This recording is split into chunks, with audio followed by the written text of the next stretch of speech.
On a desolate desert, a black miner urgently drives home as a deadly sandstorm roars just behind him. But when he spots two white women stranded in a broken-down off-road vehicle stuck deep in a sand pit, he doesn't hesitate to pull them out and offers them his only vehicle to escape. What happens next will be very touching. Before we dive in this story, let us know where you're watching from. We love to hear your thought.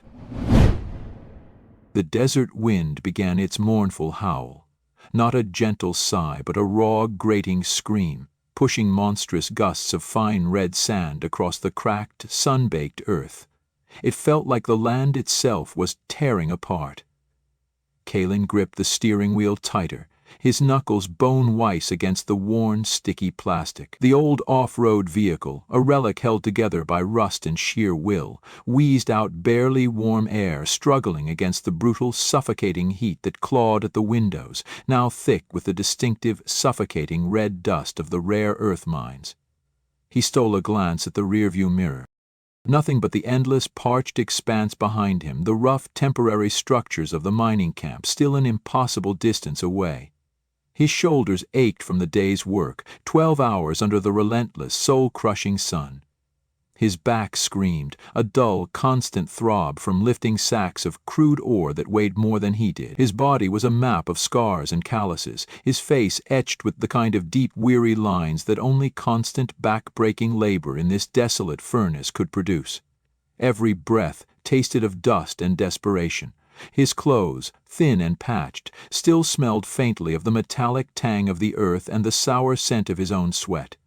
But none of that mattered now. He just needed to reach his shack, a flimsy lean-to of corrugated metal and tattered canvas, before the night swallowed him whole. The radio, a cheap tinny thing he'd salvaged, crackled violently, the static almost drowning out the frantic voice. Sandstorm, severe conditions, visibility near zero, seek immediate shelter, repeat, immediate shelter. He slammed a calloused hand on the dial, trying to turn it down, but the warning was already etched into his mind. It was already too late to turn back. The sky behind him was no longer just darkening, it was a monstrous churning wall of yellow-brown, advancing with terrifying speed, devouring the last sliver of twilight. The road ahead was gone. Just tire tracks quickly vanishing under the swirling, suffocating dust. Everything around him was a muted, hellish orange, the air thick and choking, except for the distant, crude silhouettes of the mining operations and the slow, desperate flicker of his headlights cutting through the growing haze. His mind raced, not with fear for himself, but with the primal need to survive. He thought of the single, half-empty bottle of stale water in his camp, the tin of beans he'd been saving for 2 days. Survival out here wasn't a luxury. It was a daily, brutal fight. Then, out of the corner of his eye, a shape, a pulse of orange, blinked dimly on the roadside. Hazard lights.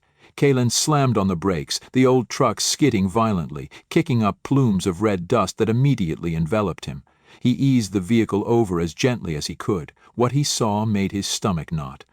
A luxurious off-road vehicle, a black, gleaming beast that seemed utterly out of place in this desolation. Wasn't just pulled over, it was stuck deep in a sand pit, its front wheels spinning uselessly as it tried to climb a steep dune, digging itself in further with each desperate churn. Its expensive, specialized equipment, the kind that screamed research expedition, was now just a futile ornament in the face of nature's fury. As he drew closer, his stomach tightened, a cold knot of dread. No movement, no sign of life from within the vehicle. But then, 2 figures, small and pitiful against the encroaching dust wall, stumbled away from the wrecked machine. An old woman and a younger girl, both white, their clothes, once clean and practical, now caked with the fine, clinging sand that plastered itself to their skin, their hair, their every exposed surface. The old woman, Eleanor, around 70, frail, her aristocratic face now stark with raw, animalistic fear, began to cough uncontrollably, a dry, rattling sound that tore at Kalen's gut. The arid air, thick with pulverized earth, burned her throat, stole her breath. Her expensive tailored jacket, now stained and torn, offered no protection against the biting wind. Her movements were slow, desperate, each step a monumental effort, as if she were wading through thick mud. She stumbled, falling to her knees, then slowly, agonizingly tried to push herself back up. Her hands, unaccustomed to such roughness, were already bleeding from scrapes against the rough sand. Her granddaughter, Chloe, around 20, looked stronger, her face smudged with dirt and tears, but her grip on her grandmother's arm was tight, desperate, almost frantic. She was half dragging, half supporting the older woman, her own breathing ragged, eyes wide with a terror Kaelin knew well. They were moving in slow, agonizing steps, like two lost insects trapped in a maelstrom. The monstrous sand wall, now a terrifying, shapeless leviathan, was a looming presence just a short distance behind them, roaring with 1,000 voices as it devoured the last sliver of the horizon, threatening to engulf them in a blinding, suffocating grave. Kaelin didn't hesitate. His own life was a constant dance with death, but these two, they were out of their element, utterly helpless. He had nothing, but he had his survival. He parked his truck on the ridge of the dune, the only stable ground he could find near their predicament. Then he threw open his door, stepping out into the full force of the storm. The wind smacked him full in the face like a physical blow, stinging his cheeks, immediately soaking through his thin, sweat-soaked shirt. Sand blasted against his skin, tiny needles piercing exposed flesh. He ran down the shifting slope towards Eleanor and Chloe, his heavy boots sinking in the loose sand, his steps urgent. He knelt beside Eleanor, whose shallow breaths came in desperate gasps.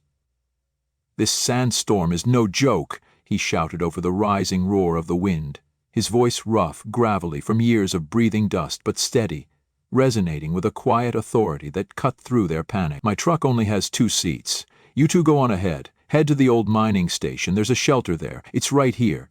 He pulled a crumpled, greasy, hand-drawn map from his pocket, its lines fading, but the route, painstakingly sketched from memory, was clear. "It's sturdy. I've used it before. There's usually a small supply of water, maybe some emergency rations. Go, now." He looked at Chloe, his eyes hard, urgent. "She can't walk. We have to go now."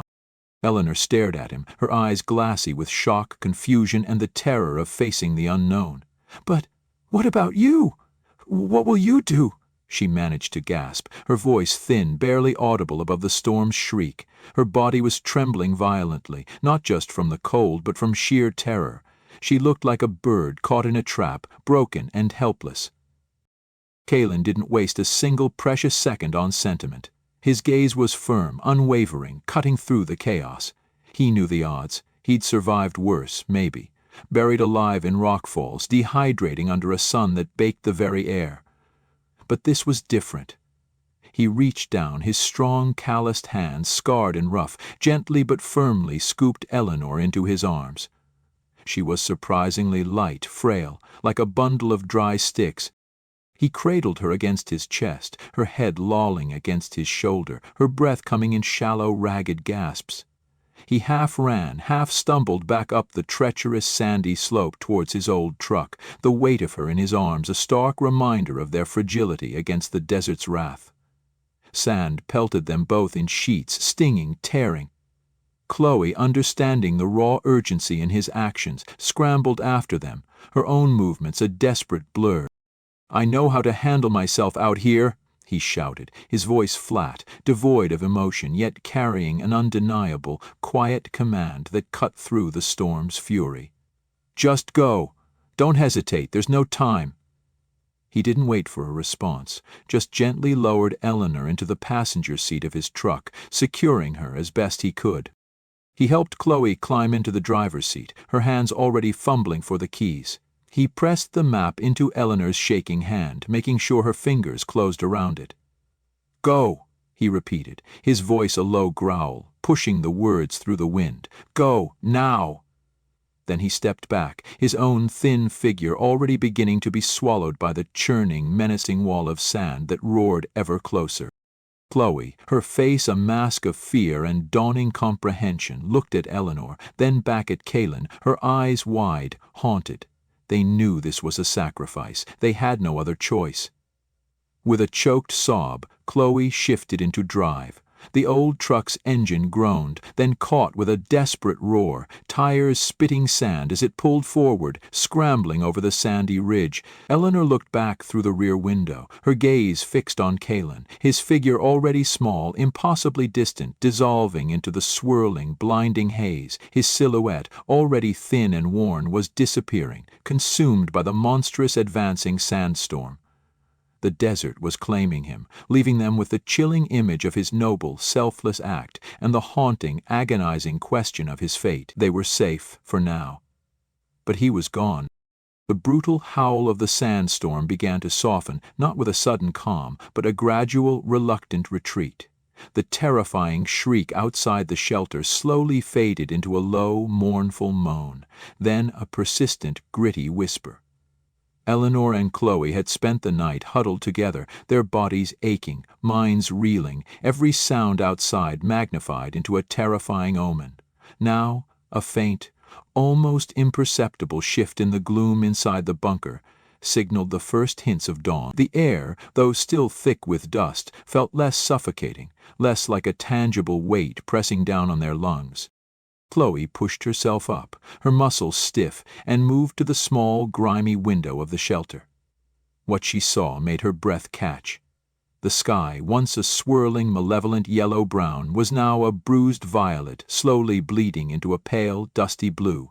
The sun, a blood-orange disk, was just beginning to peek over the jagged horizon, casting long, distorted shadows across a world utterly transformed. The familiar dunes were gone, replaced by a vast, undulating sea of fine reddish-gold sand, smoothed and sculpted by the storm's fury.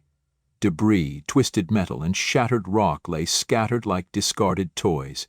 It was a landscape of desolation, stark and unforgiving, yet, in the gentle light of the rising sun, it held a fragile, almost desperate beauty. "It's clearing," Kalia whispered, her voice hoarse, choked with emotion. "The storm, it's over." Eleanor struggled to her feet, her old bones protesting, and joined Chloe at the window. The sight of the emerging world, raw and exposed, hit her with a fresh wave of anxiety. Her gaze swept frantically across the endless expanse, no sign, not a single trace of the man who had saved them. The overwhelming relief of their own survival was instantly eclipsed by a crushing wave of dread for the man who had given them that chance. "We have to find him," Eleanor said, her voice firm, resolute despite her physical weakness. "We have to." Chloe nodded, her jaw tight. There was no discussion, no debate. His sacrifice had etched itself into their very beings. This wasn't a choice. It was a desperate, immediate necessity.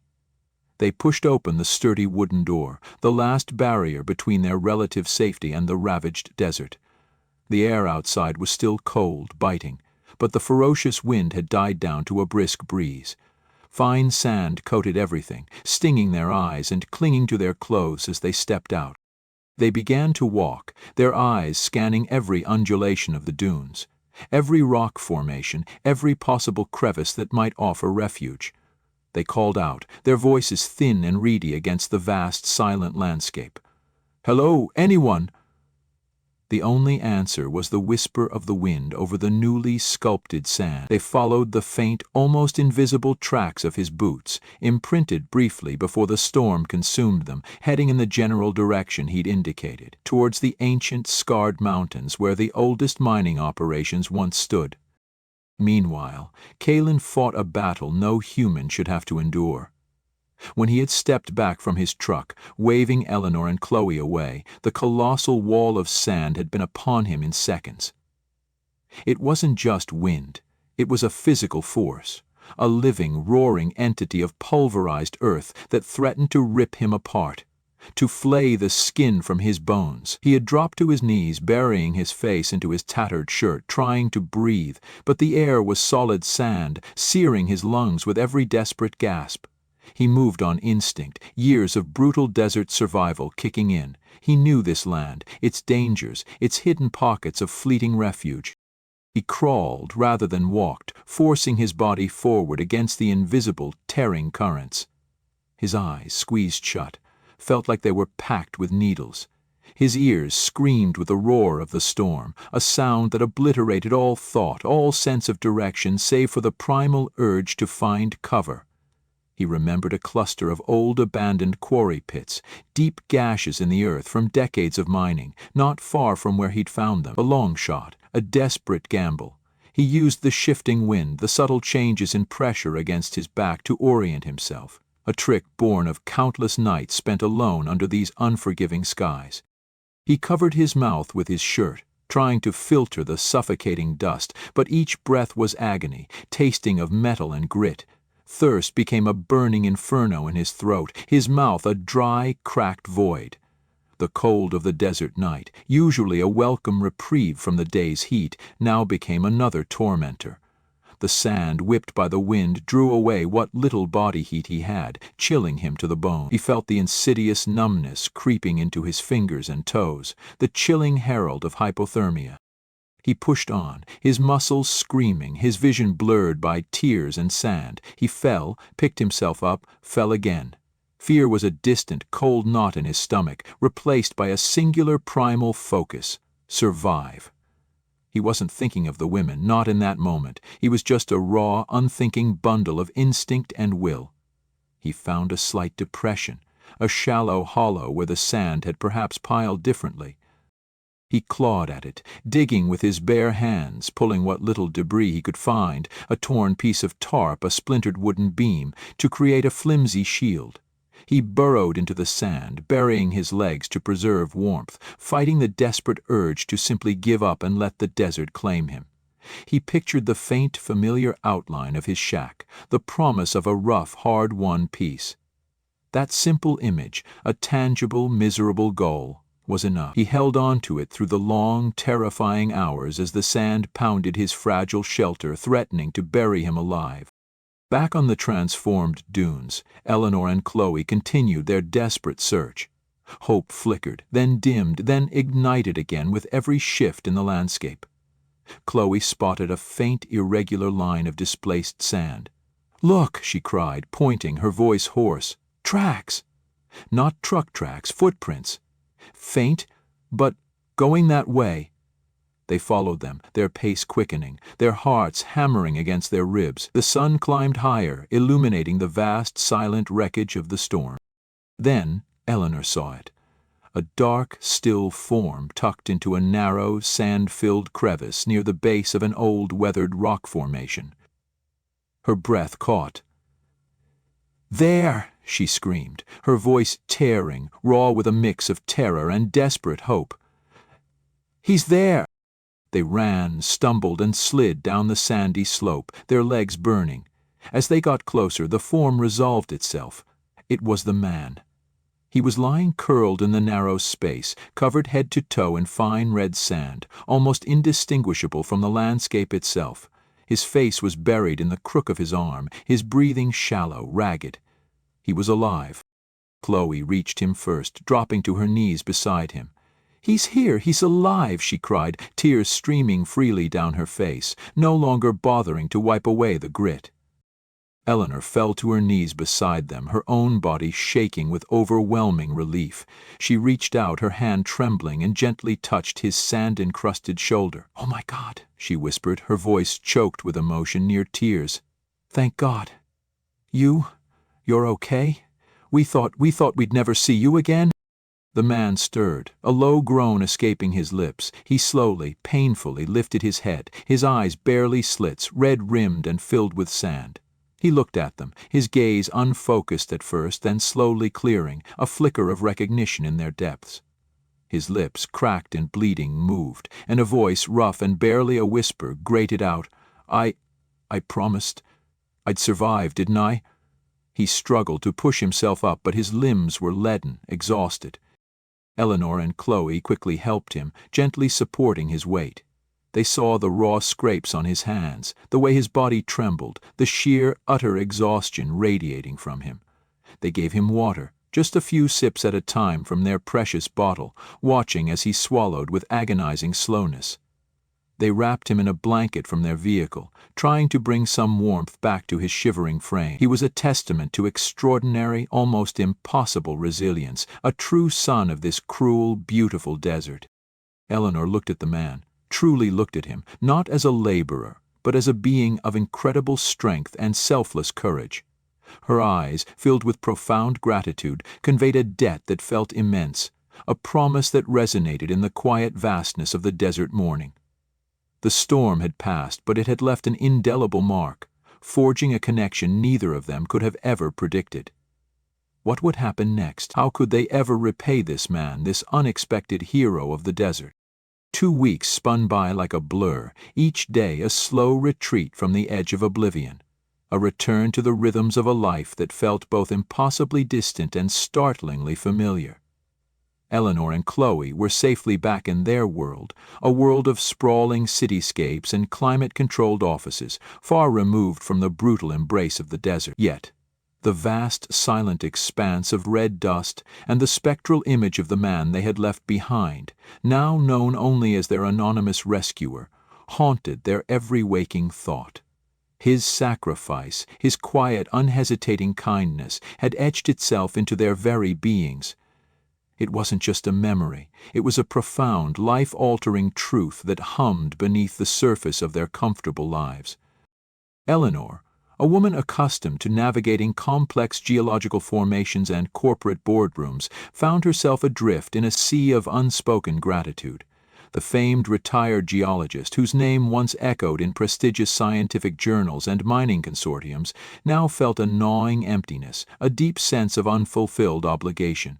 She had seen true grit, true humanity, stripped bare of all pretense, in the most desolate place on earth, and she had, in a moment of pure animalistic survival, accepted a sacrifice she couldn't repay. This wasn't her style. She didn't owe debts, she settled them, and this debt, to a man who had risked his very life without asking for anything in return, was heavier than any rock sample she had ever collected. She started quietly. Using her vast network, a web of contacts spanning across the mining industry, environmental research groups, and even government agencies, she began to make inquiries. Not about Kaelin specifically, not yet, but about the conditions of the desert miners, the unseen labor that fueled the world's insatiable hunger for rare earth minerals and salt. She learned of the paltry wages, the hazardous conditions, the near-feudal system that kept men like their rescuer chained to a life of brutal, endless toil. She saw the data, the grim statistics, but now she saw the face of a man etched with the weariness she recognized, the man who had given them life. The facts, once abstract, became agonizingly real. The scale of the injustice, the sheer crushing weight of poverty and danger that defined these lives, fueled her growing resolve. It took time, discreet inquiries, careful navigations through bureaucratic red tape and corporate resistance. She leveraged her reputation, pulled in favors, called upon connections forged over decades. She wouldn't just send money, she would change a life, fundamentally, irrevocably.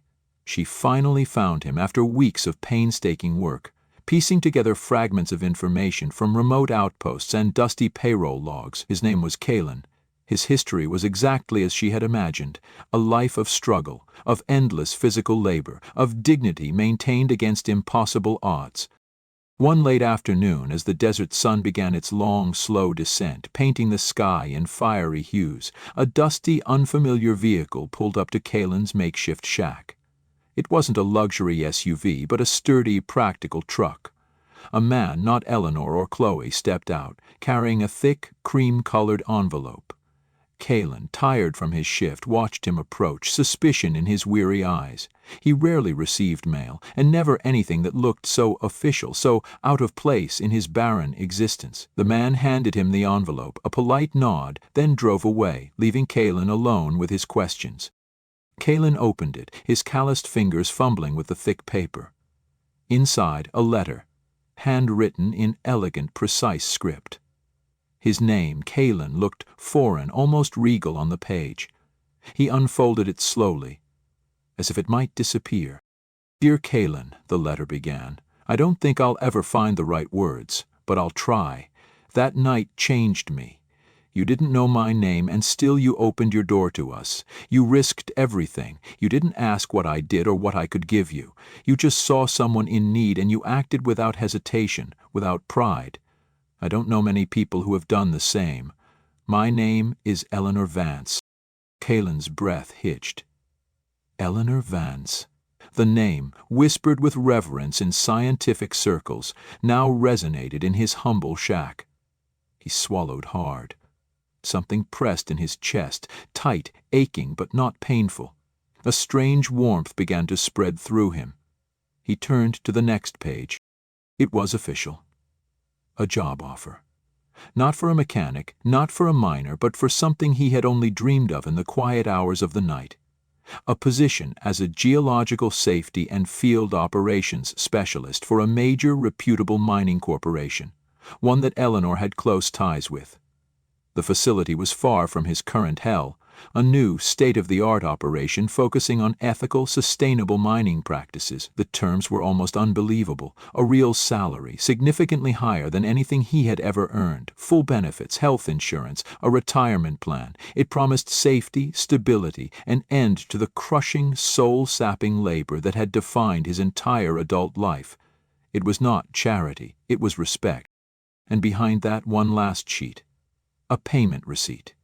His existing shack, his small, hard-won piece of land was now fully his, mortgage cleared, no more looming payments, and a further offer, financial assistance to secure a new, sturdier home in a nearby developing community.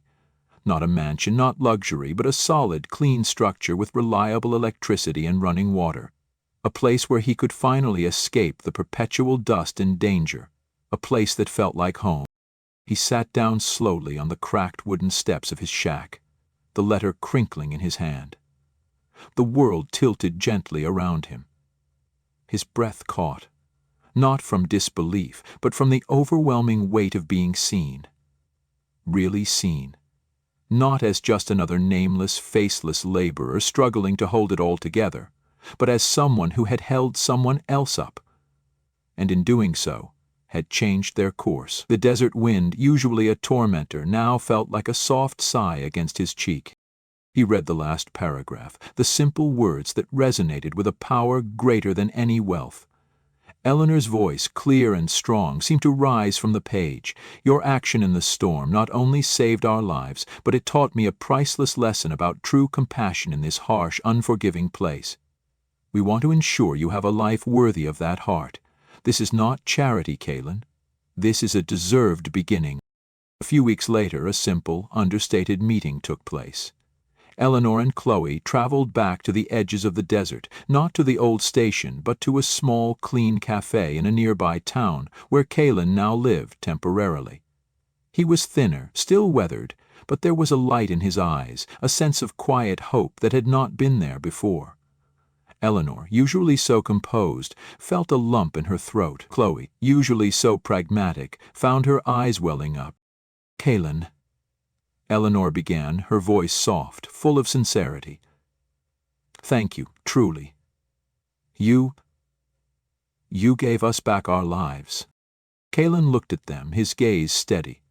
I never thought that a small act could change everything so much," he said, his voice still a little rough, but with a new resonance. He hesitated, then, I owe you a great debt." Eleanor shook her head gently. "No, Kalen, it is we who owe you, a debt of life, and of understanding." Chloe, unable to speak, simply reached out and squeezed his hand, her eyes conveying the profound gratitude words could not capture. Kalen accepted.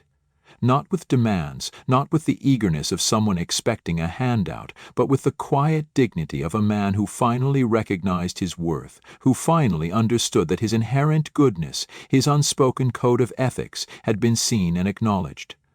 He knew this wasn't a sudden fortune or a leap into frivolous luxury. This was a chance at stability, at a future where he could breathe, where he could truly build something for himself and perhaps for others in his community who also toiled in the unforgiving dust. This was a chance to escape the endless, brutal cycle of subsistence. Months later, Kalen stood outside his new home, a small, sturdy house made of local stone and wood, with actual windows and a proper roof that wouldn't leak during the rare desert rains. The air was cleaner here, the nearest mine miles away, but the vast, sprawling desert still stretched before him. He was a geological safety specialist now, his knowledge of the desert's temperament, its hidden dangers and its subtle shifts, invaluable to his new employers. He was teaching younger recruits, sharing his hard-won wisdom, ensuring they would not face the same dangers he had. His hands, still calloused, now held schematics and reports, not just picks and shovels. He looked out towards the horizon where the sun cast long golden rays over the red dunes. A quiet smile touched his lips. He thought of Eleanor, of Chloe. Their faces, once etched with fear, now held a shared memory, a bond forged in the heart of a storm. He had given them a chance at life, and in return they had given him not just a new life, but a profound understanding that kindness, truly given, without expectation, without judgment, was like a single grain of sand, tiny and insignificant, yet capable of starting a ripple that could reshape an entire landscape. It found its way back to you, bigger than you could ever imagine, changing everything, not just for him, but echoing through the quiet dignity of a life finally, truly worth living. Join us to share meaningful stories by hitting the like and subscribe buttons. Don't forget to turn on the notification bell to start your day with profound lessons and heartfelt empathy.